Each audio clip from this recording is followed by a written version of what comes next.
Imagine descobrir que tudo o que você acreditava sobre uma das histórias mais conhecidas da Bíblia estava incompleto.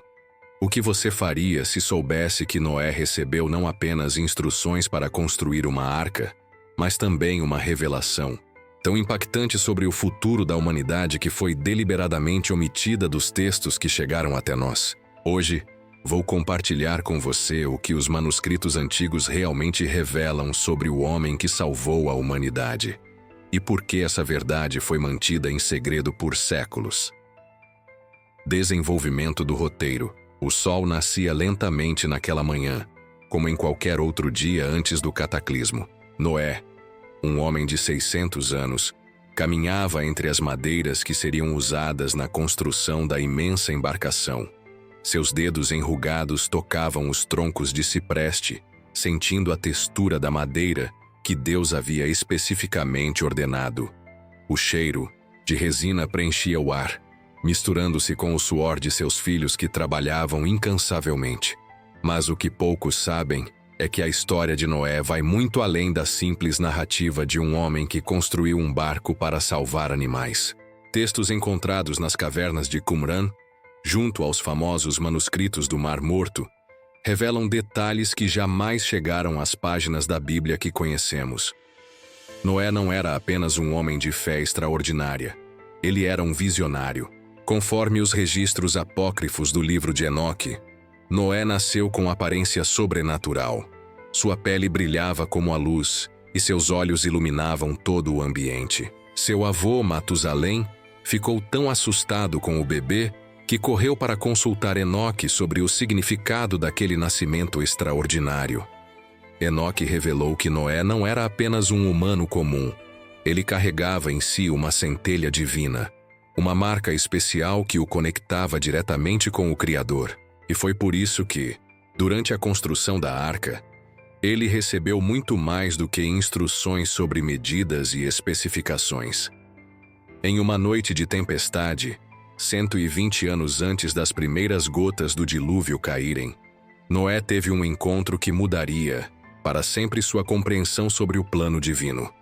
Enquanto dormia sob as estrelas, foi visitado não por um, mas por 7 seres celestiais, os vigilantes mencionados nos textos de Enoque. Eles revelaram a Noé que o dilúvio não seria apenas um fim, mas também um começo. Um recomeço que seguiria um padrão sagrado. Um ciclo que se repetiria novamente no futuro da humanidade. Noé recebeu a revelação de que haveria não apenas um, mas 7 dilúvios ao longo da história humana. Não necessariamente de água, mas provações que testariam a fé e determinação dos descendentes. O que é ainda mais surpreendente é que esses seres celestes concederam a Noé um conhecimento que ele mal conseguia compreender. Mostraram-lhe visões do futuro, grandes impérios que se ergueriam e cairiam, um Messias que viria para salvar a humanidade e um tempo final quando tudo seria restaurado. Mas por que essa informação foi suprimida dos textos canônicos? Por que as visões proféticas de Noé foram deliberadamente removidas das Escrituras? A resposta pode estar em um fragmento recentemente traduzido dos manuscritos do Mar Morto. Nele, uma passagem enigmática diz: "E o 7º dos 7 virá quando os homens construírem torres que tocam o céu, quando falarem em línguas invisíveis através do ar, quando o conhecimento for abundante, mas a sabedoria escassa. Então, como nos dias de Noé, poucos perceberão os sinais." Estudiosos sugerem que essa passagem é uma referência direta aos nossos tempos. Seria uma profecia sobre os últimos dias, quando, assim como na época de Noé, a humanidade estaria tão envolvida com suas próprias criações e prazeres que não perceberia a iminência de um julgamento divino. O que também poucos conhecem é que a arca não foi construída exatamente como imaginamos. Segundo textos antigos hebraicos, ela possuía uma estrutura muito mais sofisticada do que um simples barco retangular. Noé teria recebido instruções para criar um sistema complexo, de compartimentos interconectados, com ventilação avançada e até mesmo um mecanismo para filtrar água.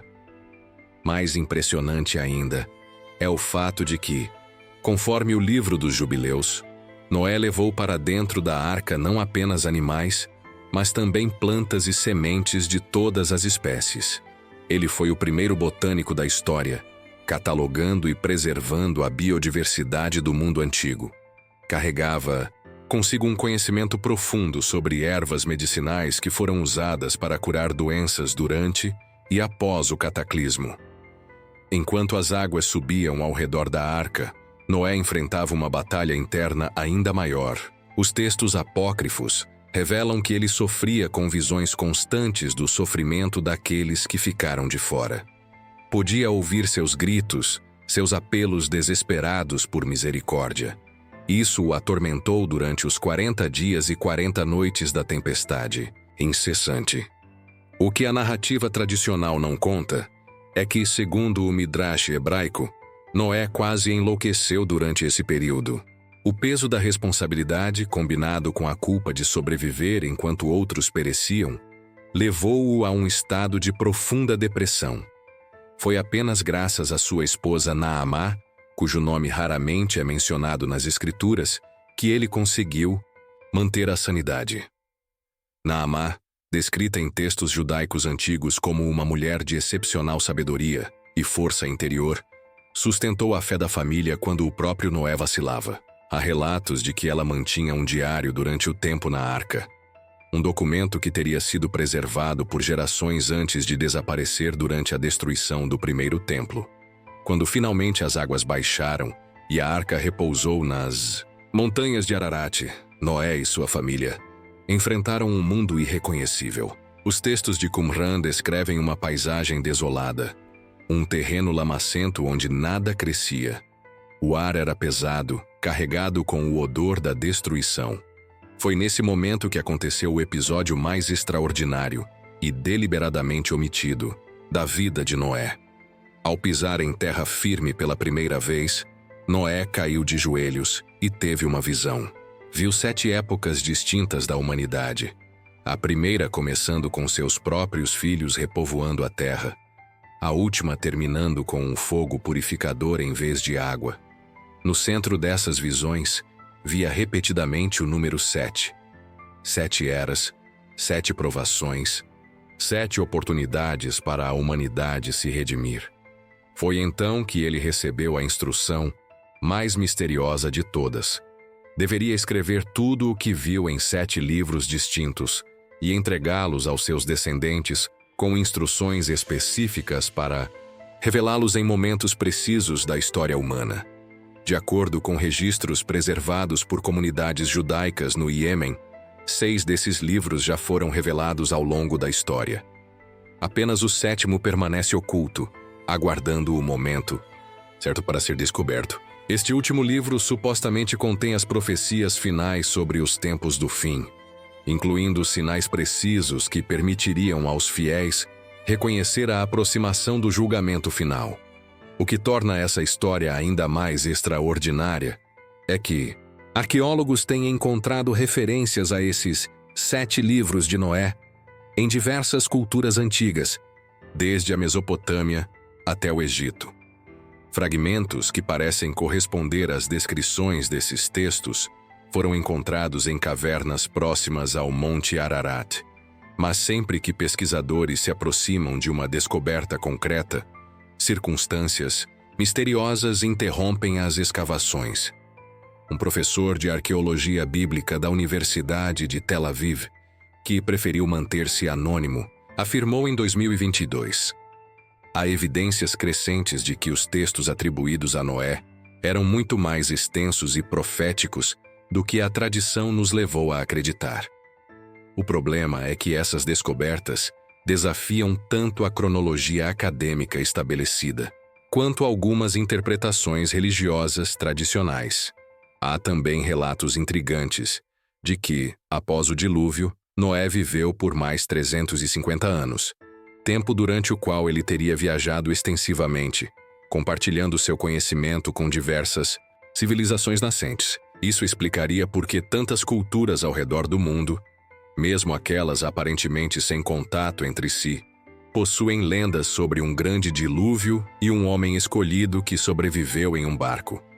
Mas talvez o mais perturbador de tudo seja a possibilidade de que estejamos vivendo exatamente o período descrito na profecia de Noé como a sétima era, o tempo final antes do último julgamento. Os sinais descritos nos fragmentos encontrados são inquietantemente semelhantes às condições do mundo atual. Desde mudanças climáticas extremas até o distanciamento da humanidade dos princípios divinos fundamentais. O que Noé realmente sabia? E por que esse conhecimento foi suprimido por tanto tempo? Talvez a resposta mais importante não esteja nos detalhes da profecia, mas na lição fundamental que ela carrega. Assim como nos dias de Noé, vivemos em um tempo de escolhas decisivas. A arca representava mais que um barco, era um símbolo de refúgio espiritual. Uma escolha entre seguir a multidão ou atender ao chamado divino, mesmo quando todos ao redor zombam e ridicularizam. Se esta história te tocou profundamente, talvez não seja coincidência. Talvez você também tenha sido chamado para construir sua própria arca nestes tempos difíceis.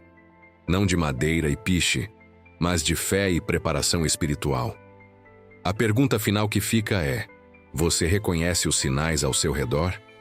Ou, como a geração de Noé, só perceberá quando as primeiras gotas começarem a cair?